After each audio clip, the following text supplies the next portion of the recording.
एक डिबेट का इन्विटेशन स्वीकार किया है, तो उस डिबेट में ऑब्वियसली हम सब जानते हैं। ओके, तो राहुल जी का इन्विटेशन राहुल जी ने स्वीकार कर लिया, इन्विटेशन मोदी जी को कॉल किया। एक सेकंड बाद मुझे जाने दोगे तभी वो बोलेंगे, तो इस पहले इधर सुन लो। तो अर्बन नक्सल ये कहलाते हैं, ये बकवास सुनो मत, इनको अब चुनो मत, ये बकवास सुनो मत, इनको अब चुनो मत,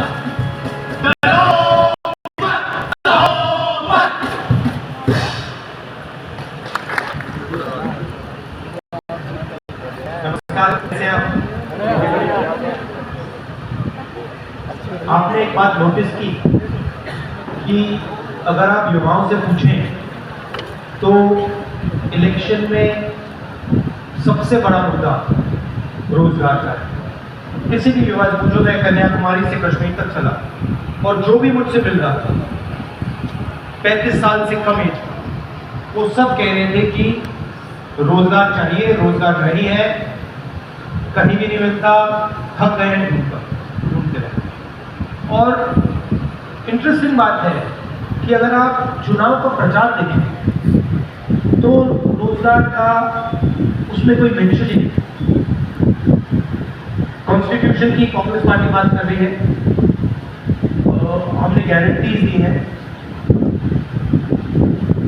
अनएम्प्लॉयमेंट की हम बात कर रहे हैं, मगर मीडिया में अनएम्प्लॉयमेंट, जॉब क्रिएशन ये मुद्दा ही नहीं। क्यों? आपको क्या लगता है उसका कारण क्या है? अगर एम्प्लॉयमेंट इसकी बात होगी माइंड कौन में बने? फिर हिंदुस्तान के जो मोनोपोलिस्ट हैं वो चाइना का माल हिंदुस्तान में बेचे। क्यों? क्योंकि कोई बनाने की जरूरत नहीं है। मैंने आपको चॉइस दी कि देखो ये बना रहे हैं, आपको इसका माल आप आसानी से हिंदुस्तान में बेचकर अपनी मोनोपोली बना सकते हो, या फिर अपने आप बनाओ। आप क्या चुनो? ऑटोमेटिकली आप बोलो भैया बाहर से मिल रहा है, मुझे ठेका है तो मैं बेच देता हूं। तो हिंदुस्तान में जो प्रोडक्शन कहा जाता है, जिसको मेक इन इंडिया कहा जाता है, मेड इन इंडिया कहा जाता है, उसको करने के लिए हमारे सबसे बड़े जो इंडस्ट्रीज वो चाहते हैं, उनका इंटरेस्ट ही नहीं। और बिना प्रोडक्शन के हिंदुस्तान के युवाओं को रोजगार नहीं मिल सकता। आप एक चीज नोटिस कीजिए, सबसे बड़ी 200 कंपनियां हैं, इसमें करोड़ों रुपए की सैलरी मिलती है। सीईओ होते हैं, करोड़ों रुपए की सैलरी लेते हैं। आपको क्या लगता है कितने हिंदुस्तान के कितने परसेंट ये जो टॉप मैनेजमेंट लोग हैं जो करोड़ों रुपए ले रहे हैं, हिंदुस्तान के कितने परसेंट? एक भी नहीं, आधा परसेंट, आधे से भी कम होगा। और अगर आप इनका बैकग्राउंड देखें तो आप एक चीज नोटिस करेंगे, इसमें आपको एक गरीब जनरल कास्ट का व्यक्ति नहीं मिलेगा, किसान का बेटा एक नहीं मिलेगा, मजदूर का बेटा एक नहीं मिलेगा, दलित एक नहीं मिलेगा, आदिवासी एक नहीं मिलेगा, पिछड़ा एक नहीं मिलेगा। एक छोटा सा 1% क्लब है जिसमें ये सब के सब यहीं से आते हैं, जॉब ले जाते हैं, फिर से आते हैं, जॉब ले जाते हैं, फिर से आते हैं। इससे हमारी कोशिश है कि हम गरीबों को डायरेक्टली कैश इंजेक्शन उनके बैंक अकाउंट में डालें, महिलाओं को, बेरोजगार युवाओं को, किसानों को। एक तरीका ये है। दूसरा तरीका है कि हिंदुस्तान में प्रोडक्शन सचमुच में शुरू किया जाए, जो मेड इन चाइना है उसका मुकाबला मेड इन इंडिया से हो। तीसरा है कि ये जो मोनोपोलीज बनी हुई, जो 22 लोग हैं जो सारा का सारा काम यही कर रहे हैं, इन मोनोपोलीज को विकसित किया। ये 3 रास्ते हैं जिससे हम आपके लिए दरवाजे खोल सकते हैं। अब आपके कमेंट्स हो, आपके सवाल हो, आप पूछिए।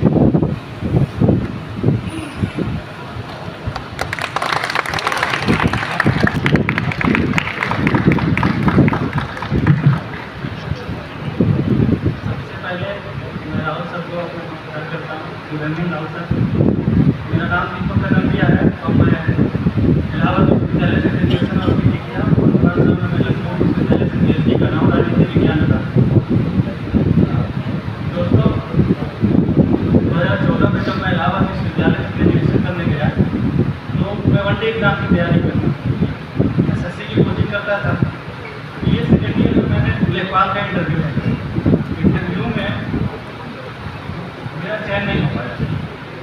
2016 के बाद 2017 में जब चुनाव आता है तो माननीय प्रधानमंत्री जी आते हैं क्षेत्र में और योगी जी माननीय मुख्यमंत्री जी, और दोनों लोग ये वादा करते हैं कि हमारी सरकार आएगी तो हम जो है इंटरव्यू हटा देंगे ग्रुप सी और डी की नौकरियों से, ताकि जो इंटरव्यू में खेल होता है वो खेल नहीं होता।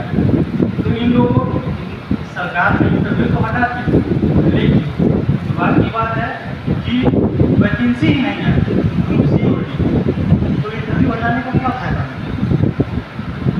तो और उसके बाद से लेखपाल की 2016 के बाद से एक वैकेंसी आई भी तो अभी तक माननीय सुप्रीम कोर्ट में उल्लंघन।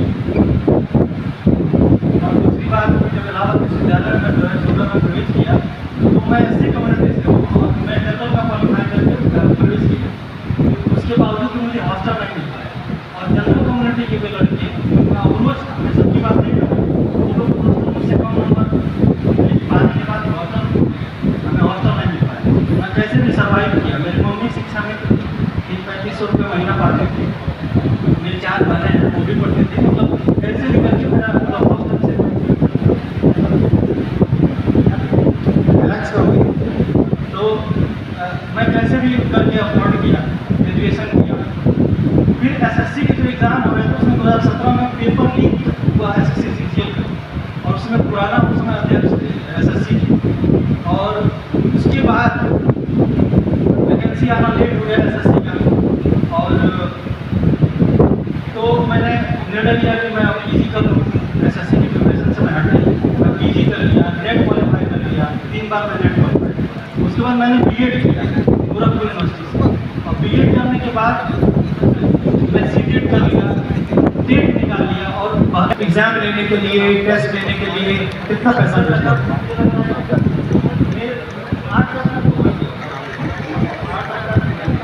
ज़्यादा हो गया और कोई रिजल्ट नहीं आया, मतलब 8 लाख रुपए चले गए आपके, पर रिजल्ट कोई नहीं आया। जी, और सब दूसरी बात मैं ये कहना चाहता हूँ, 2014 में जब एडमिशन में लिया उस समय बीए में एडमिशन के अलावा तो हॉस्टल की फीस 7.5, और उसके बाद 2017 में फीस वृद्धि हो गई और 21,000 फीस कर दी, 7,000।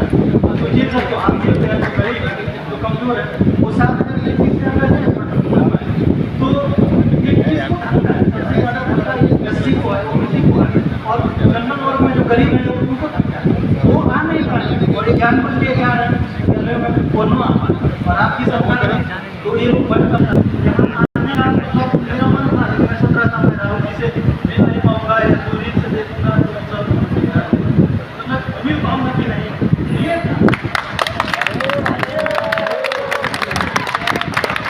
मुझे बहुत खुशी है कि मैं आपसे बात कर पा रहा हूँ, और मेरा नाम सबसे पहले बोला कि मैं कितना भाग्यशाली हूँ।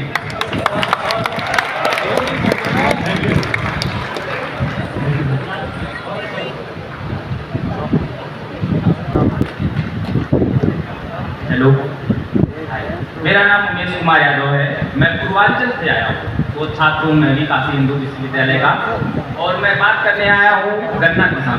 मेरे पिताजी आए हैं और गन्ना खेती मेरे यहाँ पूर्वांचल के लगभग परिवारों में, किसान परिवारों में देखेंगे तो गन्ना एक नकदी थी जिससे लोगों को तुरंत तत्काल फायदा मिल जाता था। और सोचिए कि लगभग पिछली सरकार है, इसी सरकार की देश में नहीं दे रहा हूँ, बसपा से देखेंगे, सपा से देखेंगे, और आज भाजपा लगातार गन्ना मिलों को बंद की, जिससे हम जैसे परिवार के किसानों की आय एकदम खत्म हो गई। अभी 4 मिले इस सरकार ने 2024 में बंद किया। 77,000 कुछ करोड़ मेरे जिले आजमगढ़ जिले में किसान का भुगतान अभी भी बकाया है। तो मैं एक स्टोरी बताता हूँ कैसे मेरा ग्रोथ, मैं काशी हिंदू विश्वविद्यालय पहुंचा, इलाहाबाद पहुंचा, कैसे मेरे भाई लोग पढ़े। तो मेरे पिताजी किसान थे, गन्ना की खेती करते थे, और उसी गन्ना मिल रत्ना शुगर मिल सहायक में कलर की नौकरी करते थे। 13 में वो गन्ना मिल बंद कर दिया गया, जबरदस्ती मेरे पिताजी को रिटायर कर दिया गया। आज 800 रुपए मात्र उनको पेंशन मिलती है, मतलब प्रतिदिन का 26 रुपए, 26 रुपए बाद इनकम है। तब भी मेरे पिता ने हौसला नहीं हारा और यहाँ तक लोगों को पढ़ाया लिखाया और उन्हें पीएचडी तक कराए। पीएचडी मैं कर रहा हूँ, 3 बार मैंने हायर का इंटरव्यू दिया, 3 बार हायर परीक्षा में क्वालिफाई किया और इंटरव्यू किया और तीनों बार वो परीक्षाओं का पेपर लीक हो गया। पहली बार 47 की वैकेंसी में मैंने मेहनत किया, कुछ दोस्तों से पैसा जुटाया और इलाहाबाद हाई कोर्ट में सरकार के खिलाफ रीट भी दायर किया, लेकिन अभी तक उसका कोई फैसला नहीं आया। दोबारा भी परीक्षाएं कराई गई, वो भी पेपर लीक हुआ। तो सोचिए कि मैं वहां से यहाँ तक की स्थिति में पहुंचा हूँ। अब ये स्थिति आई कि मैं 34 साल की उम्र का हो गया हूँ, एक मेरा छोटा बेटा भी है। सोचिए कि उसका दादा भी बेरोजगार और उसका बाप भी बेरोजगार। समस्या है कि मैं घर की तरफ जाऊंगा तो बेरोजगारी की हालत में, दूर तो जाके कहीं बम्बई लुधियाना मजदूरी इसलिए नहीं कर सकता कि मेरे माँ बाप बूढ़े हो रहे हैं, मेरी जरूरत है उनको। तो मैं यही चाहता हूँ कि आप उन गन्ना किसानों के लिए और राइट टू रोजगार के लिए, एम्प्लॉयमेंट के लिए आप क्या करना चाहेंगे हम लोगों को? तो हमारी एक गारंटी है चुनाव में, बड़ी इंटरेस्टिंग गारंटी है, जिसमें जो हमने अधिकार दिया ना मनरेगा का, रोजगार का अधिकार, वैसा ही हम एक अधिकार ग्रेजुएट्स को देना चाहते हैं। College graduates, university graduates, diploma holders. और बड़ा सिंपल मॉडल है, जो भी ग्रेजुएट ये अधिकार चाहता है ये सरकार से मांगेगा और अधिकार 1 साल की अप्रेंटिसशिप का अधिकार है। उसमें क्या होगा, 1 साल की नौकरी आपको मिलेगी प्राइवेट सेक्टर में, पब्लिक सेक्टर में, सरकारी हॉस्पिटल, सरकारी कॉलेजेस, यूनिवर्सिटीज, ऑफिसेज में 1 साल की नौकरी होगी। उसमें बेहतरीन ट्रेनिंग आपको मिलेगी और 1 साल में आपको 1 लाख रुपए बैंक अकाउंट मिलेगा, 8,500 रुपये महीने का। और ये एक प्रकार से जॉब मार्केट में एंट्री करने का तरीका है कि आपकी पहली नौकरी पक्की होनी चाहिए। ये हमारा कॉन्सेप्ट है, मैनिफेस्टो में हमने ये इंक्लूड किया है। तो ग्रेजुएट्स के लिए, अंडर ग्रेजुएट्स के लिए, डिप्लोमा होल्डर्स के लिए 1 साल की नौकरी की गारंटी का अधिकार है।